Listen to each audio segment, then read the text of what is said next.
Hey, babe. Is there? Can you guys? Never mind. Okay.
Hello, everybody. I'm Matt Porter. Welcome back to another edition of the Wahoo All-In live workouts. Today's a little different. We will not be doing a formal workout with Neal and Dr. David and our special guest Rohan Dennis. Instead, we'll be having a little Q&A. But feel free to jump on your trainer, do an easy spin. If you're on the Sufferfest app, you can click the link in the description below, and that'll take you straight to the to a 30-minute easy spin. Neal was saying earlier, set that to like 65%, I think, of FTP, and just go easy so you can pay attention, because this is surely a conversation you do not want to miss. I see a lot of people are joining right now. Get your questions queued up. We're going to have a really good show for you today. First off, congratulations on making it through another week of this chaos that we call COVID. You should all be patting yourself on the back. It's been a long week for sure. You've made it to Friday. This is your reward. And without further ado, I'll go ahead and bring Neal up and let him introduce our guest today. Hey, Neal, how are you? I'm doing well, Matt. It is good to see you. It's a Friday. It is a Friday. I am happy to make it to Friday, that is for sure. And I'm really looking forward to this conversation. Definitely. Yeah, we've got a pretty special guest here today. This is Rohan Dennis of Australia, who is currently in Girona in Spain on lockdown like everyone else there. As you may or may not know, Rohan is a two-time world champion time trialist. He's a phenomenal rider, and I've been working with Rohan now since, well, I guess the fall of 2012. And so I'm pretty excited to be able to have a little chat here with Rohan today and let some other folks kind of into that the world that we've lived in and what we do to try to help him be a superior rider. Yeah, you know, a couple months back, you came in to the Wahoo headquarters here in Atlanta, and you showed some kind of behind the scenes GoPro footage of you sitting in the car behind Rohan's or 2019 World Time Trial Championship and his ride, and that footage was, to be honest with you, kind of scary. I can't even imagine being in the car, much less on the bike. But hearing your insight was really interesting. Hearing the background and kind of like how that all came together. You know, the team behind that effort, it really took a pretty big effort from you guys, and was really inspiring to hear. If today is anything like that conversation, we are definitely in store for a good one. So I'll go ahead and remove myself here and let you guys go ahead and take it over. All right. Thank you, man. Thanks, Neal. Have a great conversation. If you have questions, make sure to pop them into the comment stream down below, whether on Facebook or YouTube. And I'll go ahead and pull some questions and send them over to the guys. Thanks a lot. All right. Well, if you are at home, like Matt mentioned, go ahead and just cue yourself up for a nice, easy recovery spin. You're just going to be rolling along, getting yourself ready for the weekend, and we're going to have a little bit of a chat here and talk about things that Rohan does in his training, and then answer your questions about anything you've got for us.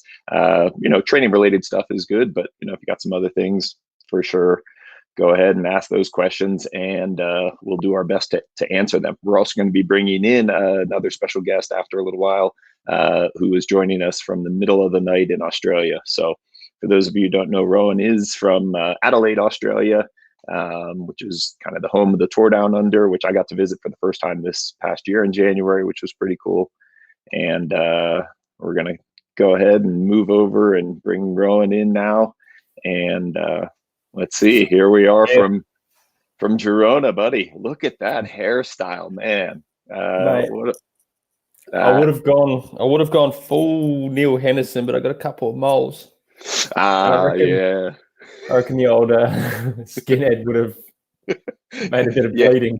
Yeah, you got to be careful. I have a few scars in a few areas that I've got to be very, very careful of. I'm not a surgeon, but I'm pretty sure I never will be as well. So I'll just leave it at that. Yep. It does save time though, generally. So it dries real quick. It's easy. All right. Well, I just want to say thanks a lot for joining us here, and looking forward to seeing what kind of questions come in. First question I have for you, Rohan, nothing training related. You've got a big fella at home. His name is Willis, and he's an American Akita, and he just had surgery. How is he doing? Well, he's one tough dog, that's for sure. So bit of context, he tore his Achilles 3/4 of the way through. Back, that would have been really early December last year, like first week of December. He didn't complain once. It was pretty swollen. The vet did a couple of injections of his own blood and the plasma. They did obviously their own little thing to see if they could make it heal. Didn't seem to work. So 4 months later, he got it snipped fully, obviously put under, did a full operation, cut it, re-sewed it. Rods, I think there's 3 rods through his bone to keep his leg still, so it doesn't actually bend or move for the next 4 to 6 weeks, depending on how stupid he decides to be in this next 4 to 6 weeks. It'll either be taken off earlier or at the absolute maximum amount of time, and then potentially probably I'm thinking another 1 or 2 weeks for it to fully heal after that as well. So it's looking like a 2-month sort of recovery for him. So yeah, he doesn't complain. That's a big one at all. Definitely that. Yep. So yeah, that's a big surgery for a big fella. So how much does Willis weigh these days? We weighed him at the vet, and he was just pushing mid 46 kilos. So that's about 108, 110 maybe pound. Yeah, more or less. Depends how lazy he is and how fat he's getting and how much he wants to eat. Yeah, right now I guess we'll see how he does over the coming times here. Yeah. So, well, let's kind of move into some of the questions that we have coming in.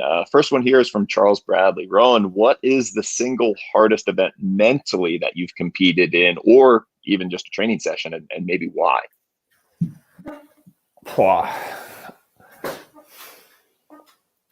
That's a hard one, because I reckon the hardest week mentally to get my head around, because it's not one training session. It's too hard to pick one day, I think.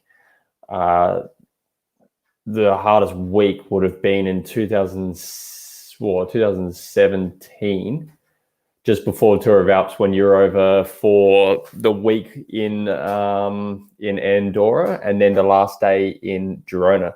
So in those 5 days, from memory, we did 20,000 meters of climbing. And the last day was a 28-kilometer time trial, which sucked. I felt all right. I got into it, but just the sheer volume of climbing and hours on the bike and everything in 1 week, I wasn't normally used to doing that. It was more of a high intensity background sort of training, and to do it also at altitude added that extra element of stress and struggle. Let's just say that. Definitely. Yeah, I remember that week very well. I spent a lot of hours in the car following, and you did a phenomenal amount of work that week. It was absolutely one of the most impressive weeks that I've physically seen, that entire, day in and day out. That was a big one. Oh, the first day was stupid, but the third to last day was 4 hours 15, and we did 4,000 meters of climbing from memory.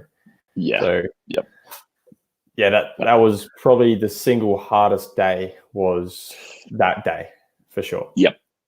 I think we're right on that touchy edge. So every now and then you get to do that. All right. Next question is coming from Isaac Reed, and he asks, how did we meet? So I'll let you tell me when you remember first meeting me. Well, it took a while for me to remember exactly when, but officially the first time we met was 2009 at the Track Worlds in Poland.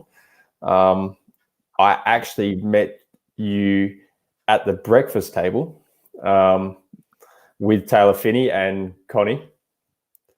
I was still drunk, and obviously I had finished my racing. I rolled in at about 6:30 and then went to breakfast at 7:30. Still in my stepping out clothes, to put it nicely, and and sat down with you, Finny and Connie, and had a nice old breakfast. So that was the first probably official time we met. First proper meeting, yeah. So I do remember that one for sure. Probably slightly better than you do. And the Connie that Rohan's referring to is Connie Carpenter Phinney. That's Taylor Phinney's mom, who was also a 1984 Olympic gold medalist in the road race. And we were there in Poland in Pruszków for track cycling world championships. And let's see, I think the first time I ever saw you, you had bleach blonde hair in Cape Town, South Africa for the Junior World Championships in 2008, where in the final for the individual pursuit, it was Rohan versus Taylor, and Taylor came out on top that year. But Rohan has had some pretty top finishes since that time. So a couple, a couple recently. So. Our next question comes from Neal Henderson, and I asked Rohan, do you reckon watching Tiger King during indoor endurance sessions has a long-term benefit? It has a long-term benefit of what not to do in life. Lessons learned. Yeah. Lessons learned. What not to do to make sure you don't go to jail, and you actually have a life in front of the bars. So it was one of those shows that I don't think you could actually script. You just have to have a whole lot of special people involved to be able to make a show like that naturally. That was amazing. Yeah, I've only watched the first episode. I'm actually like kind of scarred. I'm like, I don't know if I really want to go any further into this story. It gets much better. All right. Well, maybe this weekend we'll have to pull it up. This next question is from Peter Lange. What is your plan during the suspension of bike racing right now? So we don't have a ton of near targets. How are you playing things out? Well, I know that we've spoken about it, and so is Caddy, which is David Spindler, Dr. David Spindler. And it's really at the moment about just maintenance work. So there's no races on the horizon. There's no set dates. There's a lot of talk about the Tour de France being late July, early August, but nothing is actually set in stone, let alone even in pencil. So it's really about maintenance work at the moment, just keeping some sort of fitness. So when there is a date and a goal that goes ahead, for certain, that we can just ramp it up. And hopefully that's when we're allowed to also be out on the road and I'm not just banging my head against a brick wall, so to say, 3 hours or so on ergo every day. So that's really the plan at the moment. Yeah. So from my perspective, I believe that, training indoors and training stationary has value. It's a little bit harder now that it's, absolutely required for Rohan in Girona. So he's on his Wahoo kicker doing workouts, but we're training, his weeks are around, say, 60% of like a normal training volume, just to leave, the mental space there for when it is time to prepare for races, and not just to try to keep things at a slow boil. We kind of have pulled off the heat a bit, waiting till there's very clear, when we're racing, and then we'll be able to lift it up and be ready for it physically and mentally. That's the way we're looking at things right now. And it's also wild, as you know, big changes, rescheduling things with Tokyo, and we can talk a little bit more about that later, but same thing, just from a big perspective. One of the highest peak goals this year is pushed out an entire year. So an extra 12-month delay, we're definitely gonna pull that in. Let's hope that there's some sort of racing sometime soon, because yeah, it's tough. It is a little bit tough, just not knowing, which is a lot of the time. Well, everyone in the world is probably a bit the same in their own sort of world that they live in. That's not knowing what is coming, what is. When they're allowed to leave their house, when they're going to be able to go back to work. So yeah, really there's a lot of things going on, and everyone can sort of relate to that in their own sort of way as well. Yeah, let's go ahead, and actually we're going to bring in Dr. David Spindler, who is a psychological scientist here. He's coming to us from Australia, so it is well into the middle of the night or early morning, I believe, about 2 a.m.-ish, your time, a little bit after. You guys even do half-hour time zones, which that totally blows my mind. You don't even know half of it. we don't. Rowan folk do. It's very difficult to comprehend, but thanks for joining us, Dave, in the middle of the night. So anything to add on top of the kind of how we're approaching this, delay of, the Olympic Games effectively is pushed out from 2020 to 2021. Things that you guys are doing a little bit in the background. Well, from our perspective, what we're really looking at is really just the goalposts have changed. And move forward a year pretty much. So nothing's really changed. So the goal is still there.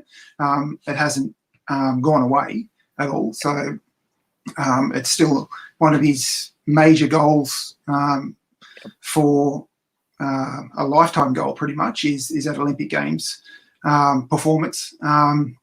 So when it comes down to what are we doing different, quite frankly, nothing. It's just they've moved for a year.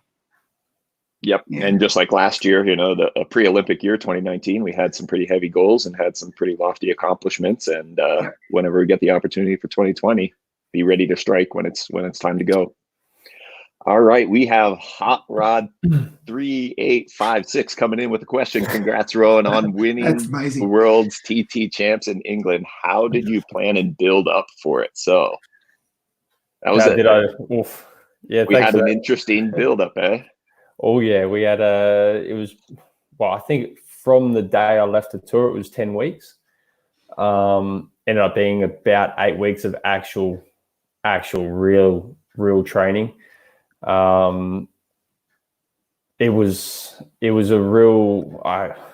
We changed a lot. So we went from 3 potentially 4-day blocks to 2-day blocks. Maybe sometimes a 3-day block. A lot of it was very specific, and really targeted, as Neal will be able to back this up, we targeted day one of a block as a very high intensity sort of training day, very specific to time trialing. Starting early on in those 8 weeks was shorter, obviously, efforts with recovery in between, and slowly building it up to longer efforts up until just probably 10 days before, where we did a full trial run of everything. And then on the second day or the third day, we'd do a longer, more base ride with some medial efforts, climbing, but not too much, just to sort of keep that base there. So I do sustain that power for an hour, and I'm not just blowing up after half an hour of a time trial. So that was really the sort of very basic way we trained. It was very specific, and making sure that we had the right work in for really making sure that I was the absolute best in the world for 1 hour, and anything over an hour was so be it, sort of thing. Yeah. And even in that context, so, total training volume was, we would consider kind of moderate, not extreme, not extremely high. I don't actually believe there was a single week with more than 20 hours in there, which is, again, most people would be like, what? How can you do that? Well, it was very purposeful. There was definitely a lot of specificity. But in that, you were also able to do a very good job for the team on Sunday in the road race and ride at near the front for, 3+ hours at a very high output.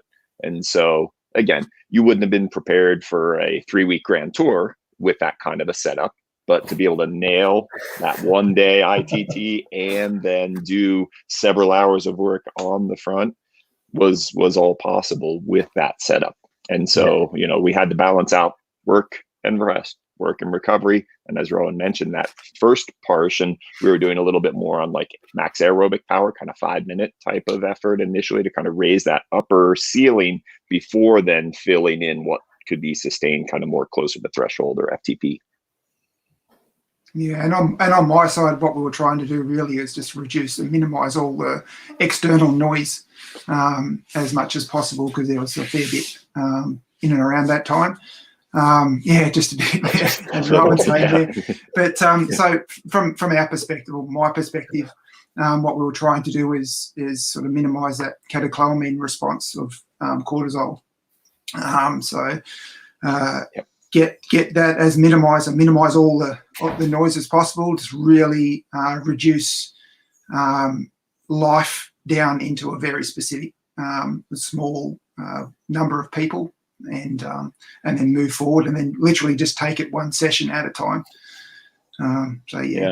So with regard to like stress and stress hormones, like your body doesn't know whether it's coming from training or other stuff, so that's why mediating that was important. So next question we got here is Breeza Media. Can we have your top 5 top tips for a faster short ITT? So 10 to 25 mile length. So that's what, 16 to 40K, we'll say. So what are your 5? Exactly. What are your, it depends, what are your top tips there, Rohan, that you would give? I've always got a smart ass answer for the first one is start fast, finish faster. But there is some merit to that as well. You do want to start quite hard, but you always want to be able to back it up in the second half quicker. No matter how long or short it is, there's no point trying to win it in the first quarter, because that's just stupid. If you can't sustain it for another 3 quarters of that race, then you're going to lose. We work a lot on, I'm not going to be able to fill 5, that's for sure. We work a lot on basically being able to hit above your red zone without going into the red. So hitting above it, figuring out how long you can hold that for certain periods of time. And then figuring out where you'll recover, but as close to threshold as possible after that. So time trials are always, or not always, I'd say 95% of the time are won in the slowest portion of time trials. So whenever it's slow, that's when you're going to make the most time up on your competitors. There's no point doing the fast section 5 kilometers faster than an hour, that is 5 kilometers per hour faster than someone else, when they're doing 10 kilometers or 5 kilometers an hour faster you on a slower section, because you won't make up as much time when it's faster. Yeah. One of the other things I would say, a warm up, super important for a time trial, shorter, especially the shorter the time trial, the more important that warm up is. Like in a, if it's just a 10 mile, 16K TT, that warm up is going to take well longer than your race, probably at least double, if not even triple in some cases. So when you have a race day, it's often a ride in the morning preview and then specific warm up on the ergo, and then it's go time. It might sound a bit crazy. I'm going to touch on that warm up thing as well. As Neal will be able to very clearly back this up, is every time I have efforts, or like any time I have efforts in training, I'll do my time trial warm up specific to those efforts. So if my efforts that day are going to be between 330 and 350 watts, my effort part of that warm up will be at the upper end of that at most, or just above it. If they're going to be in the 500s, then it's going to the upper end of my warm up will be in that sort of that power range as well. You want to touch on that, but not stupidly. That's how I work my warm up. But every time I have efforts, I just adjust it for my warm up for those efforts. Mm-hmm. Other two things I would say with the TT: know the course well. And so previewing it, if you're not able to actually physically ride it and see it beforehand, even at least going through like Google Earth, going through the elevation profile, and then having some mental strategies. So, you guys work together on certain things in terms of how do you prepare for that, managing this part, this drives everything else, right? Neal might not like this too much, but I think that psych drives the phys, and he might have a little bit different response to that one. But that sort of self-regulatory response, so how you can control your actions and behaviours in response to in the pursuit of a goal, is a really big executive function that's needed in regards to any long-term goal, and specifically within a time trialling effort too. So what we try and do, between the three of us, is work out a strategy. Usually Neal sends me through, so Neal sends me through what that strategy is, and then I send him through what executive functions that I think is needed within that effort, and then we work around that with Rohan, and then we have a strategy moving forward to prepare him mentally the best way possible for that optimal performance.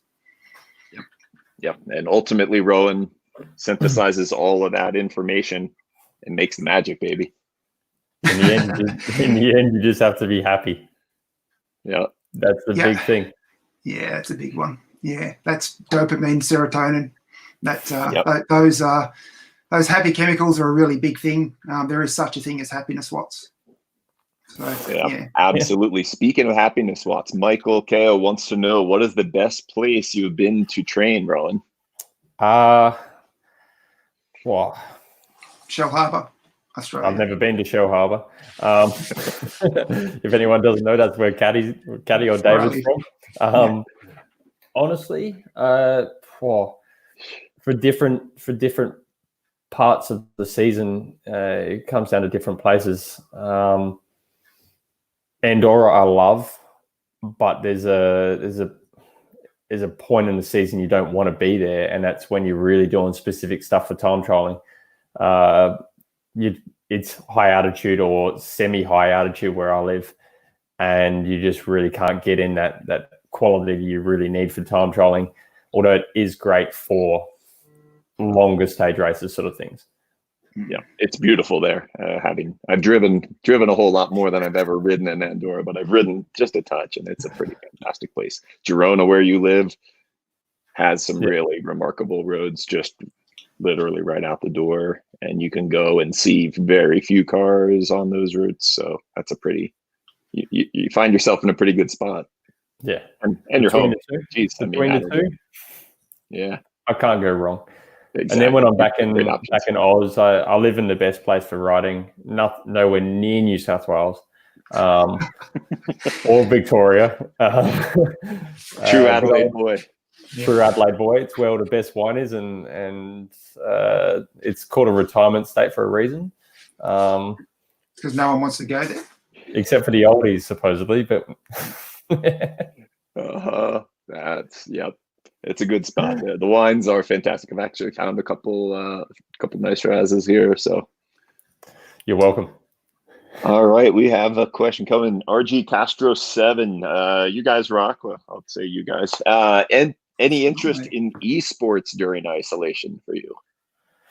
Oh, I've been watching some of the F1 stuff, but otherwise, no. I've just been binging on Netflix, HBO, Disney, and Prime.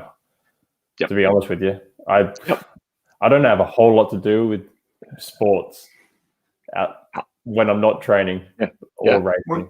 What are you watching on Disney? Is that from Oliver? The Mandalorian. The Mandalorian, man, just finished that last week. Highly recommended.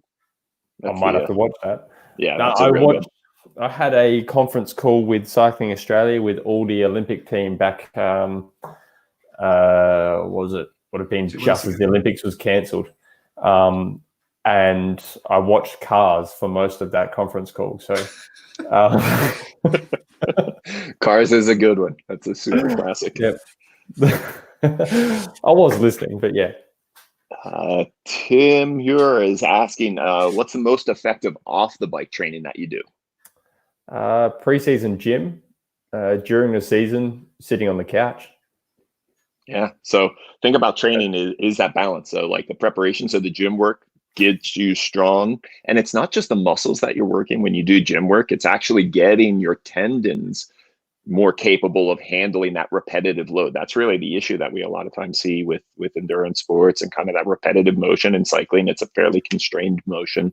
And so we're not trying to make Rohan into like huge swole, like super thick dude, even though, he is, but that's not really our goal. It's really more about getting that musculoskeletal system's integrity there so that he can tolerate those training loads and be getting faster all the way. Eventually he's going to work on his curls and get some guns, but not right now. Not for a few years. Not for a few years, yeah. We did eat a lot of frozen yogurt in the lead up to World Championships this year. Frozen yogurt, yeah. And that's part of the happy place. Yep. And we were still nice and svelte. Yeah. And so the rest, the other part you mentioned there, being on the couch, if you work really hard but you don't recover from it, you're not going to get better. And so that's the thing I see a lot of like kind of amateur riders is they think about only the load, the training, the work, and they skip on rest and they don't get faster. They just get more tired. So keep those things in balance. Got a question from Matt Darcy. Looks like he's coming from Australia with his g'day fellas. Question to all of you: best recovery food, protein after a session, and when do you consume it? What's your go-to, Rohan? Well, mine's a bit of a mix of everything. I'd say 90% of the time I have a smoothie, but I don't generally have protein powder in it. I was leading into Worlds just for obviously other reasons. I was trying to hold weight and instead of losing weight due to other exterior things causing me to burn more energy throughout probably 99% of the day. So I stick to a smoothie, which is 2 bananas, 2 natural Greek yogurt tubs, and water, and just smoothie that up. if it's been a really, really hard day, and generally it's in the summer, I'll probably have a small can of some sort of soft drink just to get some sugars, quick sugars back in as well. Otherwise, I keep it pretty simple. Then after that, I have a shower and I come down and have lunch, which is obviously, depending on the day, it's higher carbohydrate sort of training meal. Sorry, not training. Yeah.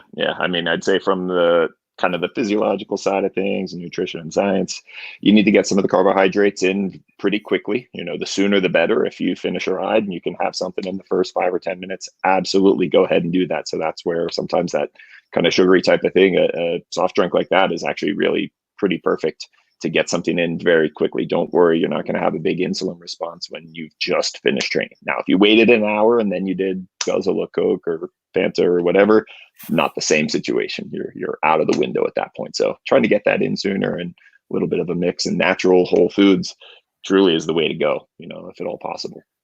I put on 6 kilos for that response, by the way, during blaming Rohan for that one before World Championship, because I had to eat what he was eating. You still didn't eat everything I ate. When we got the frozen yogurt, I was getting the large one, which is about... Yeah, I couldn't go that hard though, could I? I still put on 6 kilos. It is honestly, I reckon, 500 grams. But... or half a litre of yogurt with all the extra chocolate topping crap on top. But you didn't have to eat it. Yeah, I did. Yep. Yeah. One in, all in, mate. Yeah, this question on the weight variance in the year, I'd say, it's kind of variable. For you, Rohan, we're not like jumping on the scale, twice a day, every day. That's just too much stress and anxiety. So, a few kilos plus and minus throughout the year is kind of, where things are at. It's not the primary focus that we have. So we're working on producing power and staying healthy as kind of as primary. It's also depending on the courses. So a lot of the time we're training for time trials plus obviously whatever is around that race. But if the time trial is, say it's a week-long tour and the time trial is going to be generally flat, and the tour will be not too steep a hills, a longer, not too much of a hilly course as Europe goes anyway, the weight will generally be probably around the 73 kilo. But at Swiss last year, I was 71, and I was exactly the same weight as that at Worlds. So pre-season, early season, 75, 76. I have hit 79 before. I've never cracked the 80, but I'm sure that'll happen one day. But yeah, I'd say by January, I'm already back down to 73, 74. And sometimes if I've really targeted early season stuff, it'll be around the 72. Yeah. So relatively tight variance. Yeah. Speaking, if we look at training, so Martin Woolcott has a question. What's your favorite Sufferfest workout? Well, to be honest, today's was pretty good. We do it on the road as well, though, but we do a little bit of a variation. So today I did the chores, which is the 40-20s into a just below FTP or threshold effort just after. But on the road, we do change it up. We have 40-20s, 30-30s, and 20-40s into those threshold or just below threshold efforts.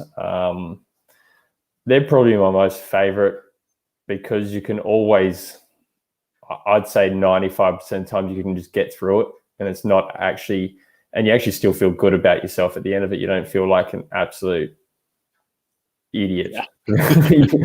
Even if you're having a bad day, you can generally still get through it because you're not doing sustained, boring effort. It's keeping you switched on. You're always thinking about something instead of just thinking about how much pain you're in. You've got that recovery period in there as well, and you actually get a lot out of it.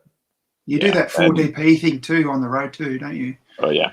He does the full frontal testing outside. So for those of you who are wondering, a lot of the workouts that you see in the Sufferfest, Rohan has tested out on the road over the past many years. So you're getting distilled versions of what we've learned from Rohan does work, and sometimes what doesn't work. I usually try to throw that away. Remember, 2008 when we were getting ready for the Giro, I was over in Girona, and we were supposed to be in Andorra, but it went to snow and rain, and so that one day, your least favorite workout, I'm pretty sure, is probably it seemed like a good idea at the time.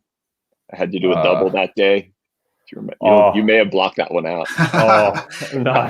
I felt so bad for Rohan. So again, this was a hard training block. The weather was terrible.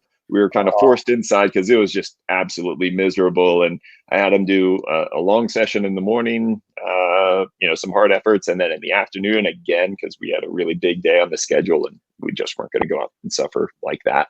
And so I saddled up next to Rohan and rode my bike along with Rohan at a significantly lesser power. And I stayed just out of arm's reach because Rohan was almost in swinging distance. It was not his most happy day there. I still remember you would talk to me mid-effort, and I'm just like, would you just shut up? Mate, I'm trying to do this effort right now. I'm already like breathing out my ass. I don't need you talking to me and me thinking about the answer. Yep. That was the toughest one. So there have been a few of those. I forgot about that day. Thanks for that. Yeah, I'm sorry. I think we'll go ahead and leave on that. So favorite workout today, he did the chores this morning. So for those of you who don't have anything on your schedule, maybe tomorrow, queue up the chores and see what Rohan did today and give it a go. So have fun with that. Yeah. With that, I think I'm going to go ahead and sign off with these guys and catch back up with Matt. And just want to say thank you so much, Rohan, for making time. Thank you, David, for waking up in the middle of the morning. I hope you can get back to sleep. Think I'll be fine. Yeah. All right. Cheers for that. Thanks, guys. All Thanks, everybody. Man. Yeah, that was great. What a good time. Yep. It was good to hear some lighthearted stuff in there, as well as some good tips for people. There's a lot of comments coming in, a lot of questions. So I think we should spend some time definitely getting on some of those questions on YouTube and Facebook and answering. And I see everybody's questions. We can't put everybody's up, but we'll definitely try to answer them and definitely try and get Rohan on there to answer them as well. So thanks, Neal, for doing this, and thanks for having Rohan on, and thanks for carving out some time today. Absolutely. Thanks again. And next week, remember, we're back Monday, Wednesday, Friday. Monday I'll be riding, and I think I've got a special guest who's going to be joining along on the workout. We're going to be doing the BAT workout.